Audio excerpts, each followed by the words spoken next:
Hello and welcome to another OnTrade show podcast, the show for the hospitality industry by the hospitality industry, where we speak to inspirational leaders and individuals across the industry to inspire and provide thought-provoking conversation to help the industry hopefully move forward. Today's show, we have what I would consider as hospitality industry royalty in the building with us, joining us on the show. A truly inspirational individual, and she just happens to be a fellow Scot, which is obviously good as well.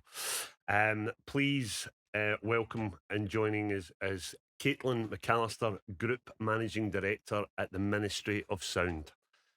Thank you for joining us, Cailin. How are you? I'm good. Thank you so much for having me. No, it's a pleasure to have you on board, and I'm glad to see somebody that can actually probably understand me better than most when calling in London. It's all about that slow talking, isn't it?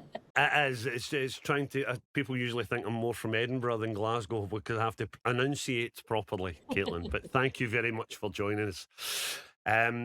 So 35 years of the Ministry of Sound, Cailin. That's a iconic number. It's a hugely important figure. You have obviously been in charge now for a period of time as the group managing director. From your own perspective, that's a bit of pressure, right? That's to take over such a global cultural icon as the Ministry of Sound. Yeah, just a bit.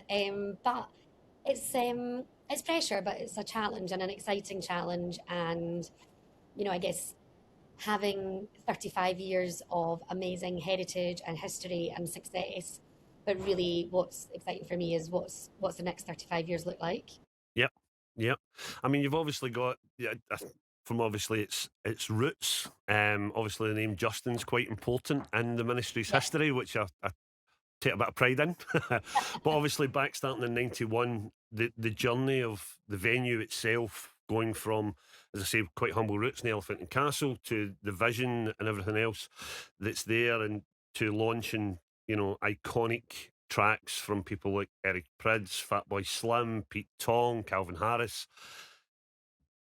That's not an easy journey. That's not an easy thing to do. That takes a lot of passion. It takes a lot of hard work. How do you see the ministry has grown in that and to become such a cultural icon?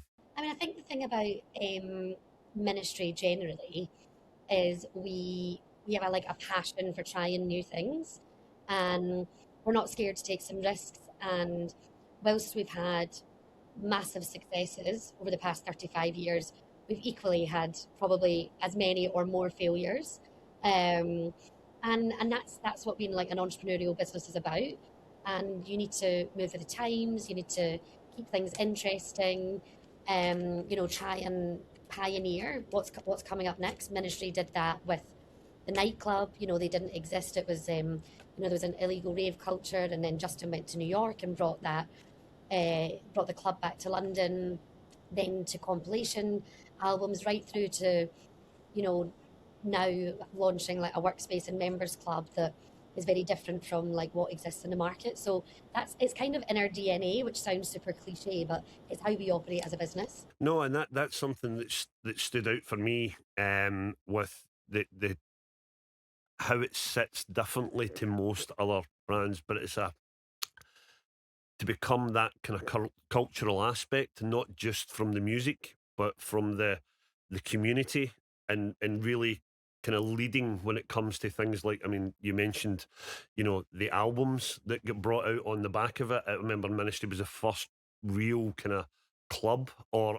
connection to a club that had its own album. You used to get HMV and you would see the Ministry albums, and the artists that were involved. It kind of brought that dance floor culture, if you say, into the mainstream as well, Yeah. and probably inspired a lot of additional artists than DJs to be more mainstream in the music side of things. So it's greatly influenced a number of people across the years.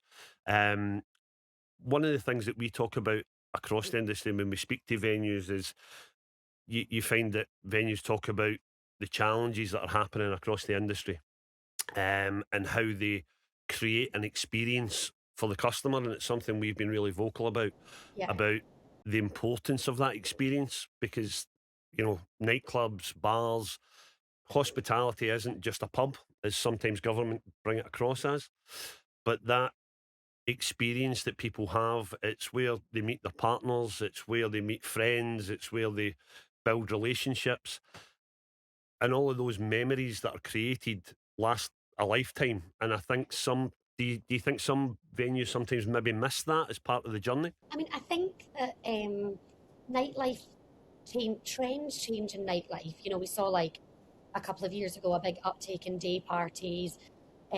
Different genres come to the forefront at different times. But I think since like nightclubs and nightlife has existed, what people want is essentially the same.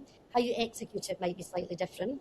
You know, like you said, people want to go to a club, they want to listen to great music, whether that's seeing an artist that they love, or it's also a huge platform to discover new music. I love going to clubs and seeing a DJ that I haven't heard before, and then watching their journey. So there's a discovery element to it as well. That, yes, is more accessible with streaming platforms now, but there's nothing like hearing a DJ in the moment. Um, so great music, great sound, excellent production. But people want to be able to get a drink. They want the security staff to be friendly. They want the blues to be clean. And like, I think if you can take all of these elements and deliver them consistently, then actually the core requirements for what people want from a nightclub or a festival or a bar or a pub are pretty similar. And they want to be around like-minded people. You want to be on the dance floor, and you want to, like you say, I've met some of my best friends at raves. The amount of ministry dance floor love stories that have been born over the years, it's amazing. So I think you've got to think about the changing trends in the market, but essentially the core product is about consistency of that top quality delivery. I couldn't agree more. I mean, one thing I was want to touch on from your own perspective, obviously background and studied your degree at Glasgow Uni. And I'm sure you had one or two nights out in Glasgow around about that time, Caitlin. Yeah, I have danced on a lot of dance floors in Glasgow clubs. How do you how other than the degree aspect of it and the kind of technical aspect of it, how do you find your kind of experience of nightlife as in Glasgow as a city has kind of helped you, or have you found it's helped you in your position where you are now and the experience that journey's brought? Yeah, of course. I mean, I never started out my career thinking that, I was going to go on to work in nightclubs in particular. Um, I'm so grateful that that is where I've ended up. But, I was an avid clubber from a young age. My first club experience ever was our Chaos. Wow, okay. I was 14. I'll not tell anybody, Um, right? it's not there anymore, so I'm not. I don't want to get in any trouble. But I was out clubbing. We were talking just before this started about the tunnel. I spent a lot of time growing up in the Arches sub club.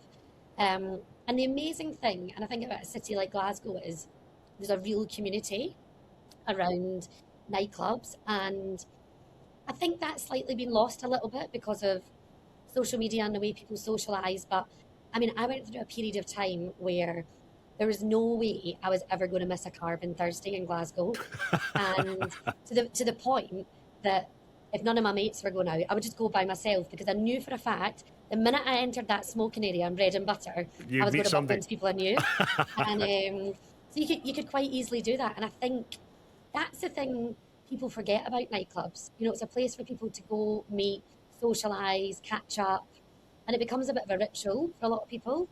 So I think I've taken that element away with me. Like how can we create? It's different with a club like Ministry that has so many nights and genres, but how do you create those sub communities of people that can come together and know that they're going to find their people on the dance floor? Yeah, I mean that you're 100% right. You've mentioned a few things that kind of hark back to my experiences as well with the tunnel. As I say, back in the day, I used to DJ in a Tuxedo Princess of all places, and the Hacienda, and my kind of journey through the nightlife or nightclubs. But my kind of overriding thing that I kind of miss and I speak to a lot of people, maybe the same age group, that miss.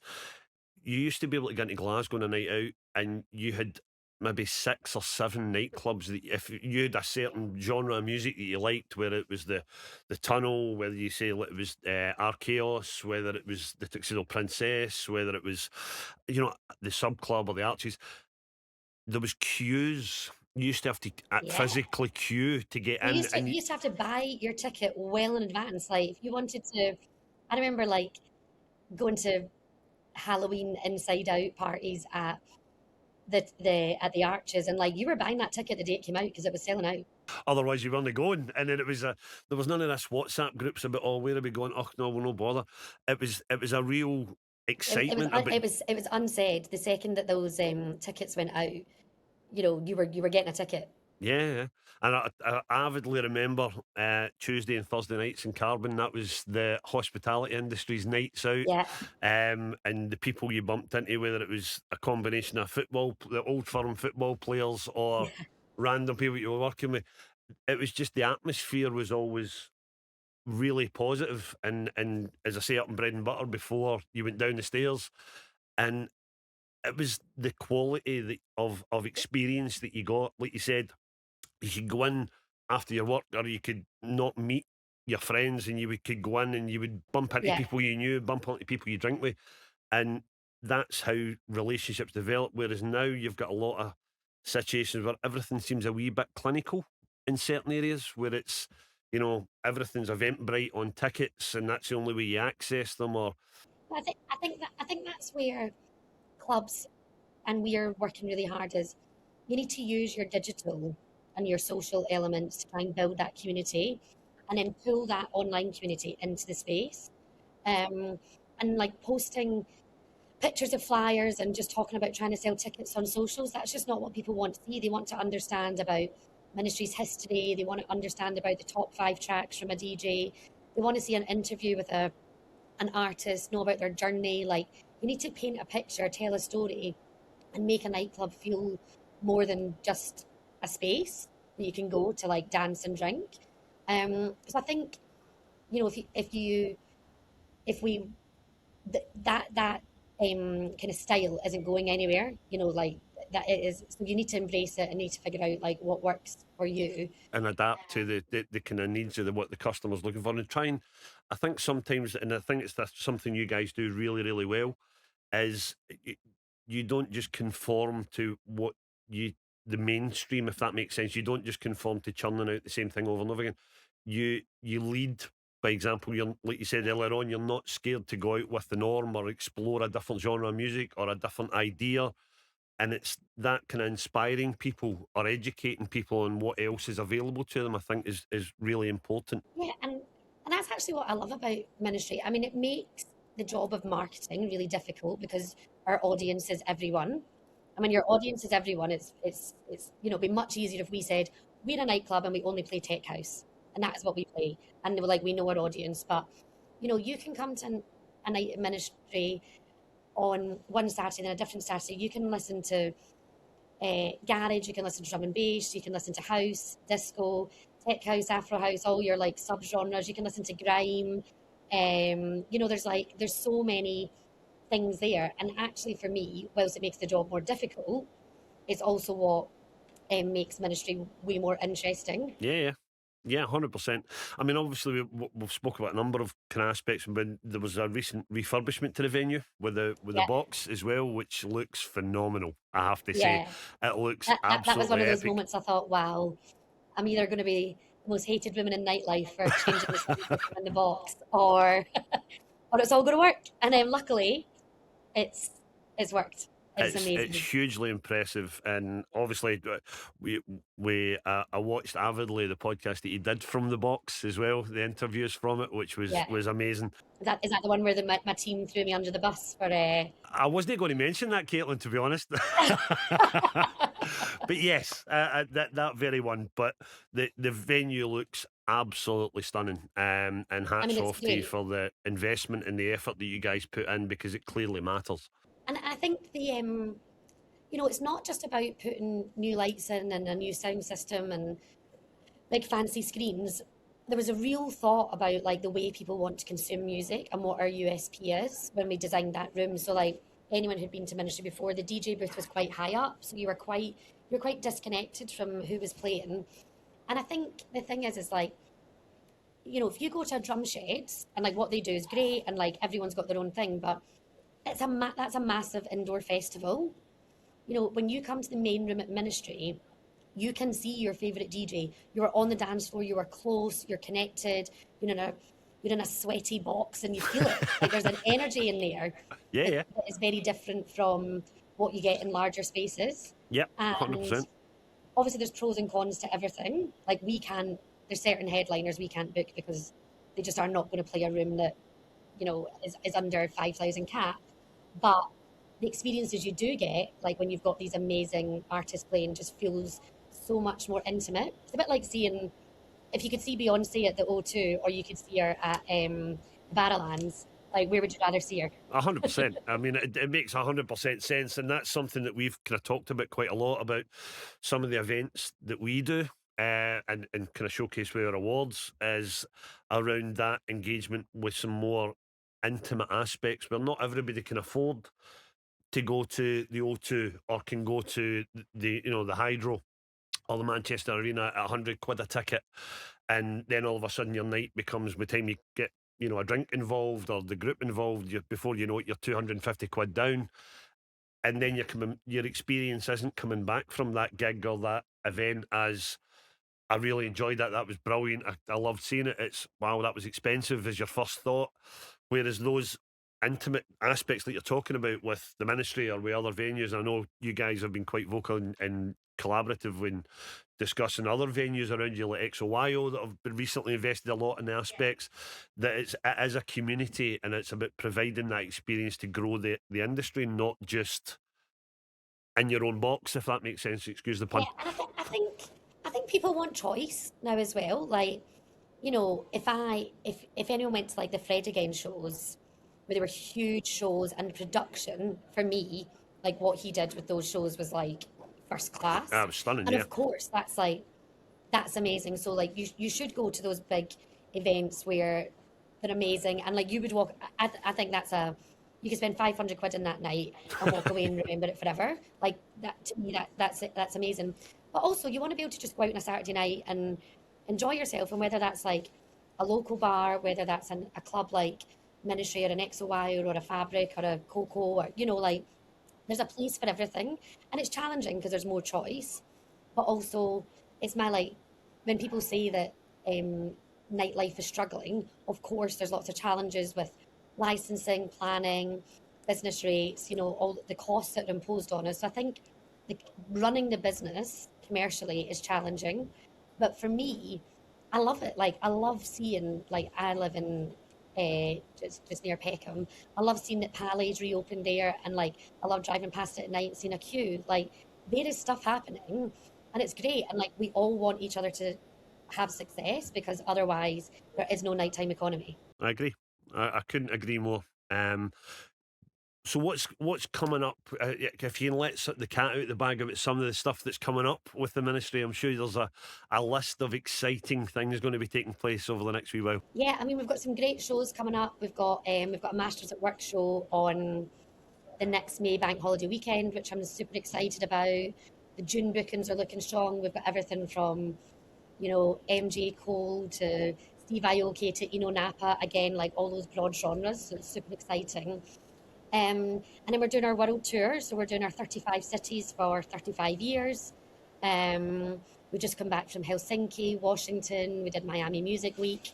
We actually just announced our Ibiza lineup yesterday. Wow. Okay. So we're back on the island for the first time in 10 years, and we're doing That's a show iconic, in eh? September at 528. That's Which iconic, is right? super You're going exciting. back to the island again, where such a big influence and such a, again, iconic aspect. When you speak about the Ministry, almost sometimes Ibiza comes in as a very clear kind of distinction between them both. And we've got a book coming out in October. So we've worked with Rizzoli on a book that is written from our old creative director has pulled it together, and it's written from the standpoint of everyone who's been involved over the past 35 years is unfiltered. It has Okay. the best stories, from promoters to DJs to people who worked here. So it's along with some like amazing archive imagery. So that's coming out in October alongside a capsule collection that we've designed, that pulls on that kind of late 90s, early noughties rave inspired clothing. We What else have we got going on?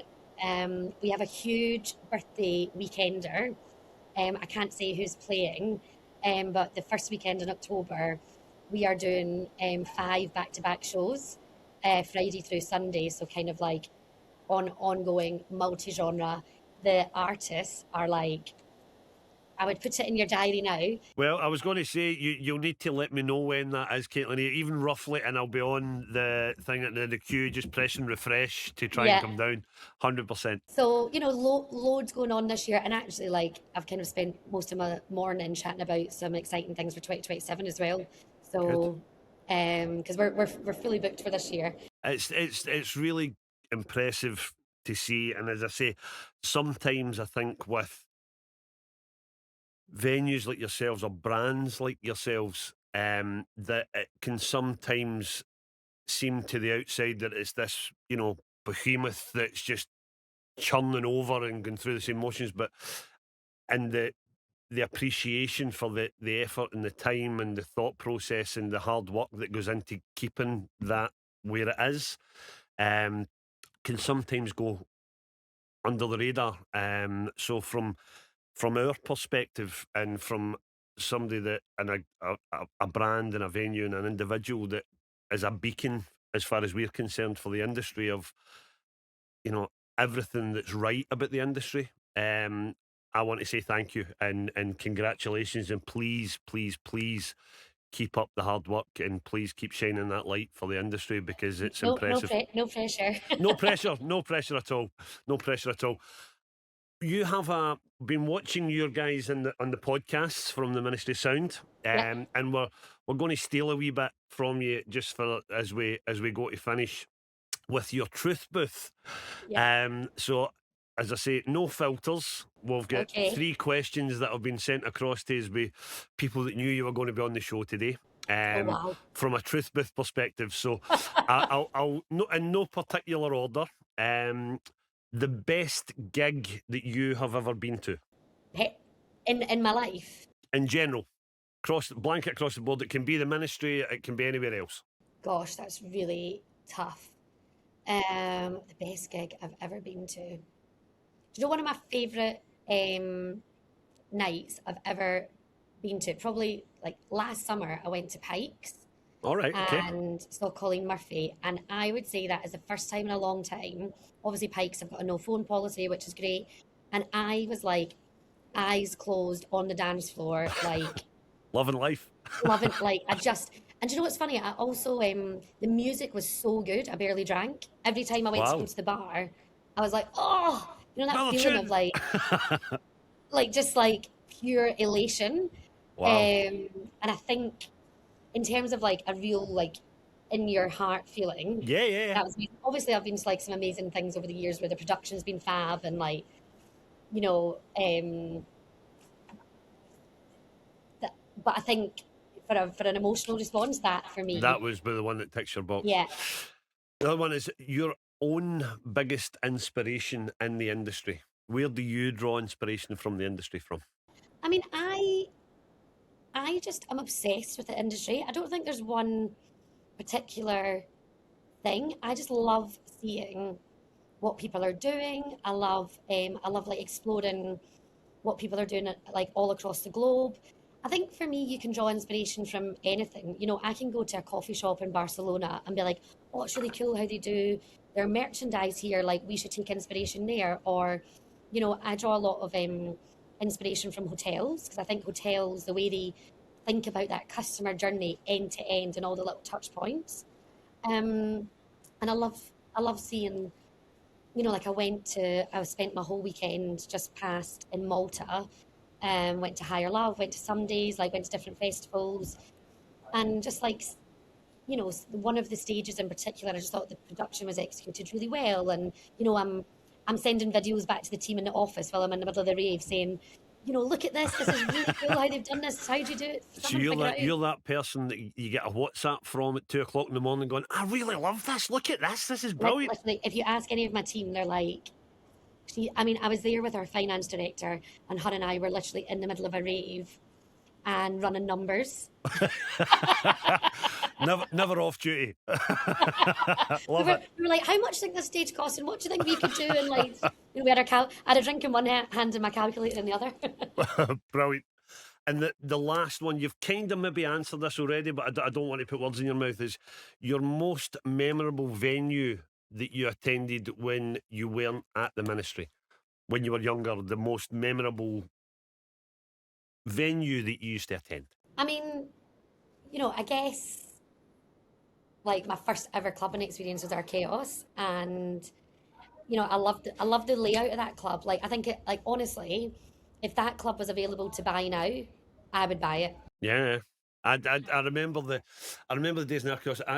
There's a story back in the day that one of my friends used to DJ in it, and my only real experience at Arceos was standing at the bar and turning round, and Reno Gattuso, the Rangers player at the time, was lying on top of the bar with the barman pouring straight vodka into his mouth, and I went, this is an unusual club. This is really different. I love the round room. I love the way it all flowed. So I would have, as a nightclub person, I would love to have got my hands on that. But I also think one of my favourite venues I've been to recently was Chinois in Ibiza. Wow, okay. I went to see Honey Dijon there, and like that, they have just like nailed that. What they've done really well is they've taken, like, the clubs in Ibiza are so big, and like Chinois has like that intimacy. And I think maybe like it kind of reminds me of Ministry a little bit, like I was referencing earlier. And I think they have nailed that. I love it. One of my, yeah. It is impressive. We've been getting a lot of feedback lately, and it's something we try to do as a magazine through the title, is try and provide inspiration from other places, not just the UK. So we've looked at, Ibiza, we've looked at even places like Barcelona, Tenerife, New York, not to copy aspects, but if you can, just to draw, it's you just get ideas from it. Like I went to this there's a club in the basement of Public Hotel in New York, and I went to a night called House of Yes, and it's just like, it feels like you're in a cabaret, but it's amazing.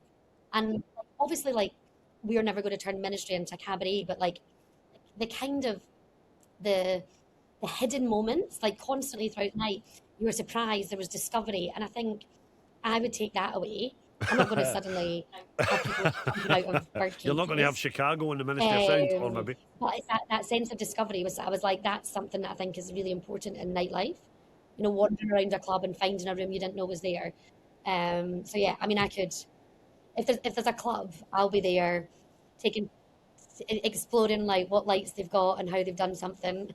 Well, it's one of the things that on one of the coming shows we're going to have Justine and Mike, the team behind House of Gods, who have recently just obviously moved to London aspect as well down at Canary Wharf, and that's one of the things that they're really passionate about, is that experience about discovering new things, discovering new cocktails, discovering new experiences. And if you even in Glasgow, when they've been involved in some of the hotel takeovers that they've done, getting a house act and taking over the whole hotel as almost like a mini club would never have been something a hotel thought of doing before. But it's not for everybody, but it's trying different things, it's trying to create a different experience. And I think that's things like that have to be applauded, and constant looking at how we can offer customers. Sometimes I'd rather do a 100-person event that's really cool and interesting rather than a 30,000-person festival.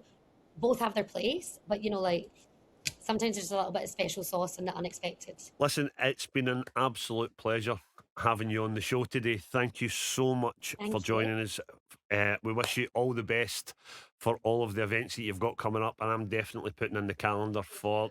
Good. You'll be on the guest list for that birthday weekend, or don't you worry. I'll definitely be down at the birthday with bells on. There's no two ways about it. But again, Caitlin, thank you very, very much for joining us on the show, and we'll look forward to speaking to you soon, and all the best for everything that you're doing. Wonderful. Thank you so much. Bye. That's been this edition of the OnTrade Show podcast, and we look forward to welcoming some of the other guests coming on board. We thank Caitlin for her time and all the fantastic success that the venue has, and keep pushing ahead and being a shining light for the industry. Till next time, see you all again soon.